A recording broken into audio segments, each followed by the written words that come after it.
Bonjour, je suis Christine Nadalier, 5e génération de tonnelier et œnologue, avec une production de vin Cola Bohème et Château Beau Rivage.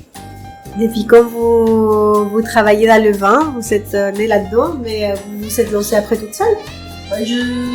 En 1980, mon père a créé une tonnellerie aux États-Unis, donc je suis allée à l'école là-bas et l'été, pour gagner de l'argent, je travaillais dans des caves, pour faire la mise en bouteille, des choses comme ça.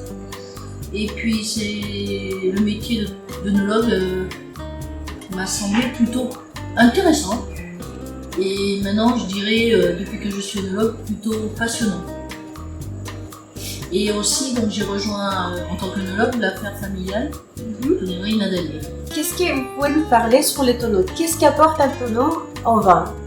Un tonneau au vin apporte beaucoup. D'abord, il y a sa forme. Sa forme, ça fait 50 cm de haut, donc ça va permettre au vin de mieux se clarifier, déjà. Et ensuite, au niveau chimique, physique, il va y avoir des échanges gazeux qui font que le vin va recevoir un petit peu d'oxygène qui va lui permettre de créer des combinaisons chimiques qui aident à l'évolution du vin. Donc cette évolution, c'est dans le fût, les tanins qui sont grossiers, les tanins du vin, vont se polymériser et quand ils sont gros, grâce à cet micro-oxygène, vont précipiter au fond de la barrique et on va pouvoir s'en débarrasser dans les lits. La partie, quand on clarifie le vin, on sort ces lits. Et en plus, il va y avoir une combinaison entre la couleur et les tanins qui font que la couleur va être stable. Par exemple, si après 10 ou 15 ans, votre vin commence à perdre de la couleur, c'est parce que ces combinaisons se détachent. Et c'est là où on a des précipitations de couleur. Ensuite, il y a le côté aromatique aussi. En fonction du type de chauffe aussi, parce qu'il y a des chauffes légères qui vont respecter plus le fruit du vin, qui vont amener des notes boisées, mais pure boisée. Après, vous avez des chauffes moyennes où les constituants du bois, comme la cellulose, la lignine, ont été transformés en vanille, en arômes. Et donc, par exemple, la chauffe moyenne, ça va amener des arômes beaucoup plus de vanille, de caramel. Et aussi, ça va mettre en exergue les arômes du vin. Des chauffes plus fortes, ça va donner des arômes un peu de palais grillé, des notions empyromatiques, qui peuvent être parfois un peu trop parce que ça va masquer les arômes intrinsèques du vin. De plus en plus, je veux dire à l'heure actuelle, on demande beaucoup plus de chauffes légères pour respecter justement les arômes du vin. Mais cette combinaison arôme de vin et arôme du bois amène une complexité aromatique supplémentaire. La barrique, vraiment, les levages en fût affinent le vin et apportent plus d'arômes et de complexité. Et du coup, ça permet au vin d'être un vin de garde que vous pouvez garder une dizaine d'années. Est-ce que la barrique, on peut l'utiliser tant pour les vins blancs que pour les vins rouges, les vins rosés? En quoi on différencie la barrique? Avec quoi on l'utilise et avec quoi on l'emploie pas? Alors avec le vin blanc, oui, ça amène beaucoup de complexité aussi, un côté très rond, très crémeux, beaucoup plus complexe. Mais bon, le vin blanc, on va faire des barriques un peu avec moins de tanins. On va, pendant la chauffe de la barrique, lessiver les tanins pour en avoir moins qui soit donné au vin blanc qui est plus sensible qu'un vin rouge. Mais aussi, on va faire la fermentation alcoolique en barrique.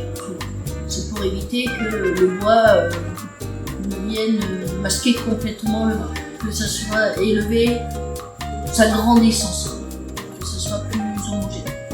Le rosé, ouais, c'est intéressant. J'ai déjà fait une vinification avec du rosé. Ça amène une petite pointe de bois, mais bon aux effets, c'est bien aussi. En revanche, le rouge, ouais, pour moi c'est mieux de le mettre en barrique, mais il y a des gens qui aiment beaucoup le vin brut, qui n'aiment pas beaucoup d'élevage en fût. Moi, ça donne vraiment une complexité supplémentaire, une élégance au vin que directement n'a pas. Après, là, ça dépend vraiment du vinificateur. Je ne veux pas dire que quelqu'un qui ne fait pas d'élevage en barrique fait un mauvais vin non plus. Mais moi, mes vins, j'aime bien les élever. Quand vous parlez de fût, il y a des autres techniques aussi pour boiser un peu le vin, pour donner ses arômes, à part le fût? Ah bah oui, il y a tout ce qui est produits dérivés. Alors moi j'appelle ça produits dérivés, j'appelle pas ça alternatif, parce que pour moi c'est pas la même chose, il n'y a pas d'alternative à la barrique. Mais en revanche pour une aromatisation, oui, vous avez, et de la sucrosité aussi. Vous avez des copeaux, des planches qui vont être mis dans le vin et qui vont amener une aromatique supplémentaire et une sucrosité qui peuvent aider aussi à un vin qui a besoin d'être affiné, ça va l'aider. Et surtout, c'est beaucoup moins cher qu'une barrique. Donc vous avez, ça permet à des vins qui n'arrivent pas à être valorisés à leur juste prix, ou pas d'ailleurs, à avoir un peu de bois, de boisé. Quel type de bois on va employer pour quel vin? Alors, pour des vins on va le laisser longtemps en barrique, par exemple, on va mettre des grains très fins. Nous avons une barrique qui est haut de gamme avec vraiment des grains fins, où c'est un assemblage de différentes forêts. Ça c'est pour les élevages longs. Pour tout ce qui est blanc et peut-être vin plus fragile et que l'on va garder aussi un certain temps en élevage, on va amener des grains fins, un assemblage de grains fins. On peut mettre des grains moyens aussi sur un bon vin rouge avec beaucoup de tanins qui a besoin d'un peu plus d'oxygénation. Par exemple des Cabernet Sauvignon, un grain moyen avec, et là on ne va pas arroser la chauffe parce qu'on veut garder les tanins quand c'est du bois déjà, on peut mettre des grains moins fins. Cette idée d'un fin, ça donne vraiment un produit exceptionnel. Mais ça dépend du temps d'élevage, ça dépend du type de vin que l'on fait. Quand on parle des chênes américains, chênes français et autres. Je savais que ça allait être votre question. Voilà, quelles sont les différences? Alors déjà, sur le chêne français, la chose c'est que il y a les veines du bois. Si on les coupe, le vin va suivre les veines du bois et ça va fuir. Donc on est obligé de fendre, de créer les douelles, de fendre le bois en suivant le fil du bois. Et là on va avoir 80% de perte.